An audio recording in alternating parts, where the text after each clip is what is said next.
it's funny that you said you loved him first. Don't start. Okay, so when there's couples like this, there's always one that's being hesitant and stubborn, and there's another one that's full go, let's go, full ahead.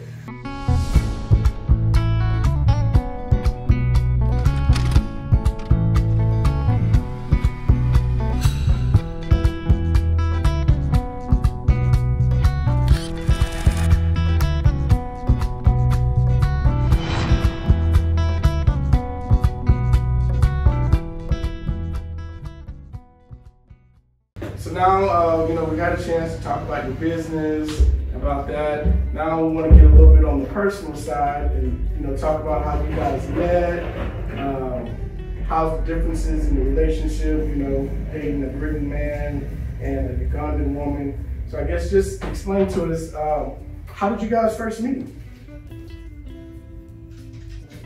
We were on a dating app. Okay. So... Which one? There's a dating app called Afro Introductions. Okay. I do not recommend it. Well, why? I don't know if I'd say I do not recommend it.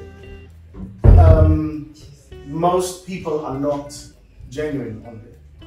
So either there's women who are, let's just say, being transactional.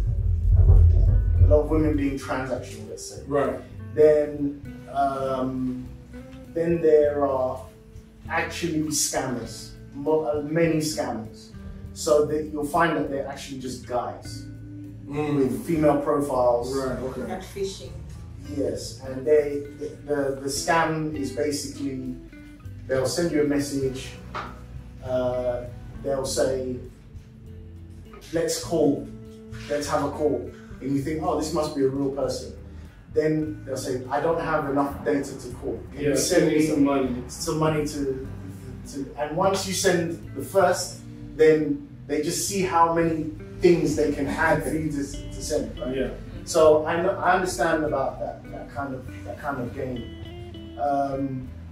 But there are one or two genuine people on there, and Medina was genuine. I think if you have some experience on dating apps in general, you can start to see when people are not real, or kind of there's characteristics of a fake profile. So I saw her profile, we started having a conversation, and we immediately started. No. The first one. No.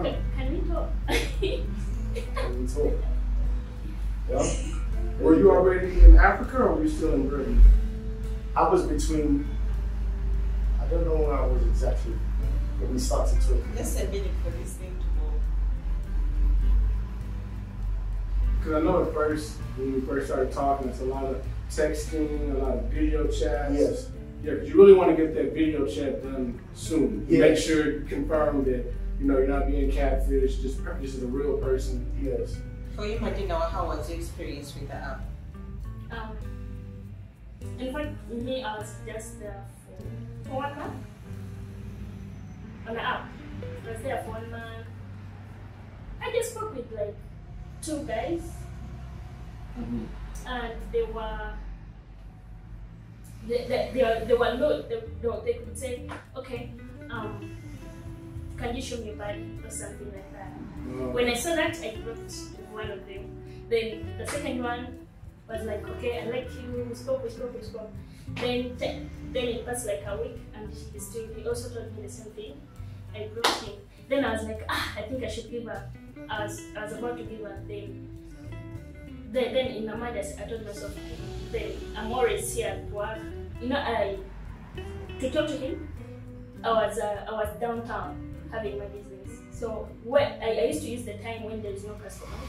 At the time, when there is no customers, I could be on my phone, Then I was like, what's the point? Let me be there. When I was there, he sent me a message, can we talk? In fact, his message was 1 in a million. Okay, I could say that because most of men, their first question was like, you look beautiful, can I see your body or something? Right. But for him, he said, can we talk? I felt like, really? Can we talk? Then I said yes. Then we started texting.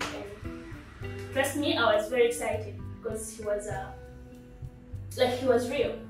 Mm-hmm. He was real. In fact, I was the one who I loved him first. I should say that. Do you pay to be on this app? Hmm? Do you pay money to be on this app? Men do, Yeah. women don't. No, I didn't think. Yeah, So most it's apps paid. work like that. Okay. Men So do. it's funny that you said you loved him first. Don't start. Okay, so when there's couples like this, there's always one that's being hesitant and stubborn, and there's another one that's full go, let's go full ahead. For me, I was the stubborn one. I was the hesitant one. So the same thing, she said, I love you first. Wow. I was the stubborn one. So I'm curious out of the relationship here, who was the stubborn one at first? I was the one. No. I was the one who said that I loved him first. Okay. So was he stubborn first, or were you stubborn at first? Or were you both like on the same page at the very beginning? Because me and my wife were on different pages. She was on one page and I was on another page being stubborn. For me, it was like this when we started talking. I was like, do you have kids? No. Are you married? No. Then we are good to go. You said that. I just wanted someone without kids and not married, like married before. So once he told me he didn't have kids, I didn't want no baby mama drama, and he was not married before, that was enough for me. Because most Ugandans, they either have kids or have been married before, that's what you're dealing with. So once he told me he didn't have none of those, then I was in love. So how was it for you guys? I think the way love is expressed is different from our perspectives as a man and a woman in general. So I think I show love, but it's in the style of my perspective. So for her, showing love might be a teddy bear and some, I don't know, whatever, something romantic like that. For me, I think it's more, I'm supportive. I'm backing you up with this. I see that this is something you need, and I've got it for you or whatever. So I think mine is a lot less romantic. It's more practical. More like showing through a providing. Right, and not just providing, but okay. Let me give you an example. Okay. Recently, Medina, washes clothes by hand, which is unusual for us in the West, right? Yeah. She not that she doesn't like it, but it can take her all day to wash all the clothes. That to me is just a waste of time. Right. So I bought a washing machine. Right? It's not like candles and something that's romantic. Right. But it means now that every weekend you don't have to. Your day is free. Right. You're not washing. Being a problem solver. Right. So I think that is a clear example of my investment in who we are, like our relationship. But it's not quite the same as like, oh, let me look into your eyes and tell you I love you, right? Right. So I kind of see things that way. So if she was to say, oh, how do you know he loves you? That's the kind of description I would expect to hear. Not like he does candlelight dinners and there's a time and a place for that. Have you guys had any like funny moments? Because there's always cultural exchange when you're dating someone. And I know sometimes he may say a word that means something different to you, or you may see something that means something different, and you guys have a big laugh about it because you're like, oh, it doesn't mean that in my country, but it means this in my country.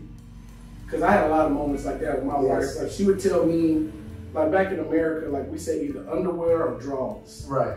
She would call my underwear panties. I'm like, no, I don't wear panties. That's for women. That's women underwear. She's like, well, we don't wear panties. I'm like, no, it's either underwear or drawers. Right. So sometimes she'll make fun of me and say, oh, I'm washing your panties. Right. Yes. We have that. Can you think of anybody? But I think with Uganda and Britain, we don't have much difference because we are colonized by Britain. There are many differences. There are many differences. So the way words are used are in UK, the language is usually, I would say, more expansive. Even the word expansive. The description of things goes into higher detail than the way the English is spoken here. It's less detail, which leaves me frustrated quite often because people don't. I want like specific. Right. I would let when I'm trying to solve a problem, I want specific details, so that kind of thing. But there's many differences. For example, you don't have a cold climate here, a climate that snows, right? You have a dry season and a wet season, right? A couple of times a year. Now, that has been interpreted as cold, like the wet When it rains. it's called cold here, right? But what they mean most of the time is actually wet. So she'll say the clothes are your clothes are cold, meaning they're wet from the wash. Right. They're wet, cold and wet, but that's not cold. Cold is freezing. You know the temperature. Yeah. When you hear cold, you think temperature, not wetness. Not wetness, right? So today's gonna be cold. That could mean today's gonna rain. Right. So I'm like, it's not cold. This country's not cold. You know. So there's many little turns of phrases. Another one would be demanding. We had a conversation about this. I said, how much do I owe you? They don't know what I mean. Right. Then we got to the bottom of it. Oh, yes, I'm demanding you. Yeah. But in the UK, you wouldn't use demand. Demand is give me my money now. Right. I'm demanding. Right. But it's just a normal turn of phrase here. Yeah. So those type of misunderstandings can happen. Why is this guy calling me demanding? You know? But it's not rude here, it's just the way they express that. Yeah, it just takes a while to get used to, but it can be funny sometimes. We still have experiences like that. She'll be speaking English and she uses her words. I understand what she's saying, but the way she used the words is I would never say it like that in English, but I understand what she's saying. It could be funny. Even between American English and English, you know, it's different. Trunk, boot, we will say boot here. Yeah, we'll say boot. You'll say trunk, the trunk of the car. That's why I'm saying there is no difference with our English and your English. Many things are like that. Yes. It can happen even with American, right? I'm speaking to the American. What does it mean exactly? Some turns of phrases. But yeah, if you can have a laugh about it, it's good. So how long have you guys been together and have you met each other's family yet? I know that could be a big deal. That was a big deal for me when I came here. I had to meet Hajara's family. You know, they had to make sure I wasn't some crazy American stealing their, relative. So there's that period where, they're feeling you out, you're meeting their family and stuff like that. Okay, about meeting parents. They come my dad. Okay. That's my mom. In fact, on Christmas, we went to my mom's parents. Oh, that's a very big deal. Yeah. We filmed the whole thing. So one of our most popular videos, the most engagement we've had on YouTube is that process of me going to the village. But that was good. It was offensive for me to wear shorts. Oh, you're being your traditional wear? No, you can't do shorts when you're going to see that. Well, I did. Because grandma said it's okay. You never do that. I told him, but my mom told him to put on long what? I told my mom about it, that he doesn't want to put on a long trouser. My mom was like, tell him to put on long trouser. Then I also told my grandma. My grandma told me, let the man be. Tell him to come. Where's your village? Michana Kasanda. Oh, guys are Uganda, you never do that. They are so Baganda. Yeah. But they were okay by the way. When he reached them, they were okay with it. Respect, I understand. Okay, so you have to remember, I have some experience with this kind of cross-cultural thing. My mom is white, English. She lived 20 years in Nigeria, lived with my dad in his culture. I also lived in that culture. So I'm not totally not totally foreign to you. Yeah, you know, my dad comes from a small village.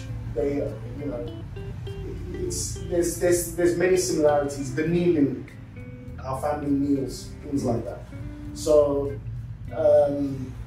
but I was very welcomed, and you see, the thing is, our relationship has already been through some difficult circumstances. Medina was sick, and she was in hospital for a while.